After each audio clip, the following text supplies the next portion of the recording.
Let's start with comprehension, because when we have an effective group reading instruction, we're going to find that when children have to answer questions, whether it's comprehension in class or it's some type of SATs test, they are going to be better at it.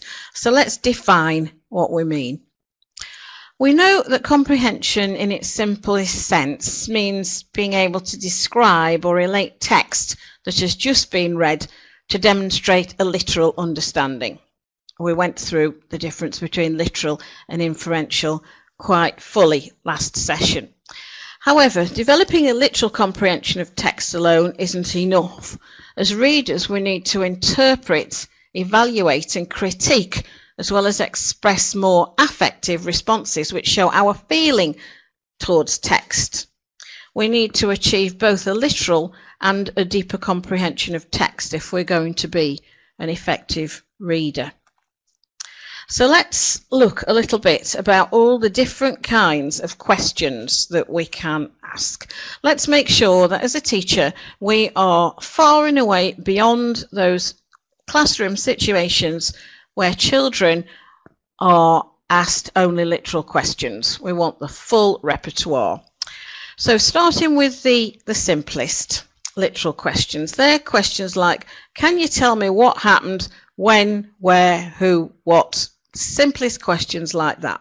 Hopefully we've all moved far away from that. We're into the realms of inferential questions. Will characters stay or leave? And what makes you think this? Where children are being required to use their opinion based on the background knowledge, that type of background knowledge that I've just been talking about. Appreciation questions. We need to make a very conscious effort to ask pupils these type of questions and not just make inference questions and literal questions our bread and butter. We need to ask these type of questions and encourage children to ask these questions of themselves and each other. What do you feel about this text? How does it make you feel? And even quite young children can answer questions like that, because certain texts, possibly heavily supported by excellent illustrations, are going to make them feel sad if all the colours are dark, for instance. A simple level. Empathy questions like, what do you think Mole is thinking and feeling when he is in the wild wood? We're actually asking the child to put themselves into the position of the character and think as they would think. Or how many different ways can you imagine that, whatever it is we're talking about? Make the child take on the character and try and think what the character would think. Reorganisation questions. We ought to have these at our fingertips every time we're reading a story or some poetry. We should have questions like, what would have happened if? How would the story have been different if this happened? Because you might not think that questions like this are going to come up very often in SATs tests, but tricky questions are very often asking the children to reorganise text. And viewpoint questions. When we have a look at SATs papers and see in the mark scheme what children are being asked, whatever the words being used are to describe the focus of the question, viewpoint questions are very important. If you were the king, what would you have thought of character X, Y, and Z? Asking them to have an opinion of somebody else. Sorry, an opinion that somebody else might have. And involvement questions, like I've just been talking about with the free voluntary reading. Get them really involved in the text. If you could travel to ABC, what would you expect to see? Now, forced association questions haven't really got any right answers or any wrong answers, but they're really effective at making children think and talk. In what ways are the stories of Sleeping Beauty and Cinderella alike? I, as the person who made up that question, am not thinking at all about children telling me features of traditional tales. I want their experiences about how these stories are. I want their words. I want very open answers, not closed answers about features of traditional tales. In what ways are Lord of the Rings and the film Star Wars alike? There are as many different answers to that question as there are children in your class, always providing that they've read or seen both of the films.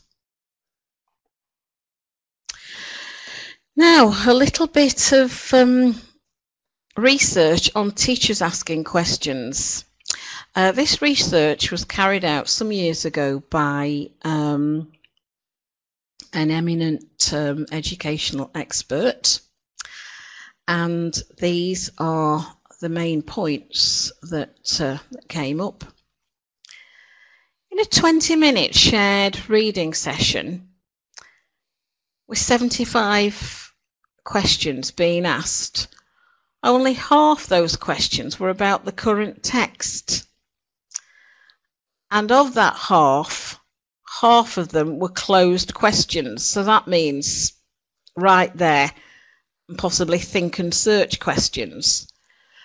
And the remaining questions suggested a need for very simple deduction or paraphrasing. For instance, if a character does something on Monday, Tuesday, Wednesday, Thursday, Friday, Saturday, what day didn't they do it? And the answer's Sunday. We can't class that as being an inference type question of the type that we've been thinking of before, where the child's background knowledge has really got to come into play. It's just simple deduction. That research showed that affective and empathetic questions were relatively rare, and that thought-encouraging questions that required synthesis, analysis and evaluation were very limited, just about 5%. And questions that required pupils to support their answers with reference to the text, amazingly rare at 1%. And this is strange, as these last two are the types of questions carrying most marks in SATs tests, because they really show that pupils can justify their responses. And these are effective questions, whether we are thinking about tests or not. We really need pupils to be able to go to the text and point to the right there pieces of evidence that substantiate and back up their opinions. So last week's session on Author and Me and on my own questions is going to go a long way, if you put them into practice, of redressing the balance in your classroom and making sure that your classroom in no way resembles classrooms such as these. So how do we get children to think? I've been in many classrooms where the teacher asks a question and wants an immediate answer. They may snap their fingers or to encourage pace. If Ofsted ever uses the word pace, many teachers misinterpret this and think it's all about speed. The children must respond quickly, but that's an oversimplification. Most teachers don't like being put on the spot. When I speak to a room full of teachers and ask a question and expect an immediate response, some people in the room are not going to be happy.